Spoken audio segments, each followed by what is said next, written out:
Hello everyone, Steven here from Redolessence with not a review, but this is actually the first installment of my Subscriber's Choice videos.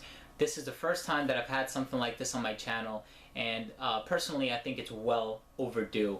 I should have done this a long time ago, because what usually happens is I'll try to narrow it down to like 2 or 3 fragrances that I really want to review, and then I usually have a hard time selecting which one of those fragrances I want to review next. So what ends up happening is I tend to research all 3 of those fragrances at once, and when I'm reviewing one of those fragrances, bits of detail and information that I've gathered on the other 2 fragrances seems to be stuck in the back of my head, and I try to kind of sort them out, and instead of focusing on 3 fragrances at once, I think it's better if I just do one at a time. So I've narrowed it down to 3 fragrances that I really want to review. I've had each of these fragrances for many months now, so I feel like I've gathered enough information to be able to put out not only a comprehensive review, but an honest review. And I just need my awesome subscribers' help in letting me know which fragrance you want me to review next. So please leave a vote by commenting down below, letting me know which one you want me to review next. And once this Subscriber's Choice video is closed, I will put out my next review.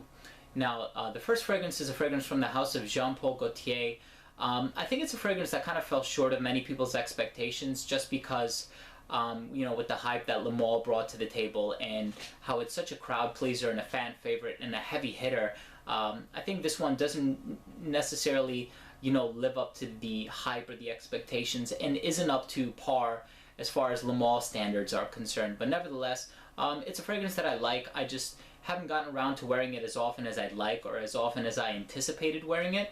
But nevertheless, I do think it's a nice fragrance. It's not a personal favorite of mine, but again, from the house of Jean Paul Gaultier, this fragrance is called Cocorico. It's the first fragrance that I have lined up for my Subscriber's Choice. Second up is a fragrance from an indie house. I wouldn't say it's niche, but it is an indie house.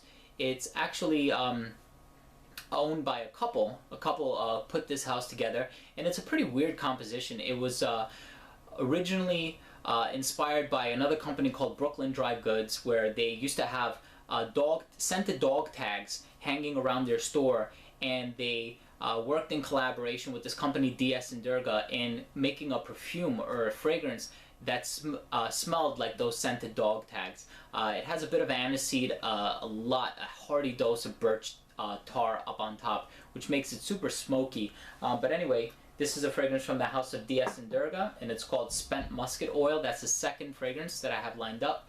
And third up is a fragrance from the house of Paco Rabanne. Of course, the one fragrance from that house that seems to get the most attention, especially recently, is 1 Million. This is one of their under-the-radar frags. It has been reviewed a few times. I have seen a couple of reviews, or maybe I've read a couple of reviews online.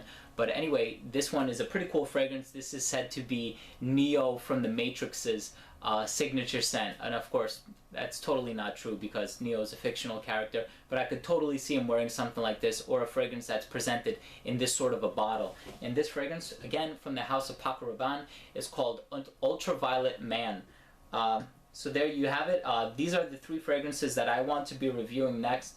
So let me know which one of these fragrances you want me to review, and that will be my next review. So thank you once again. This has been Steven with another video from Redolessence. Thanks for watching.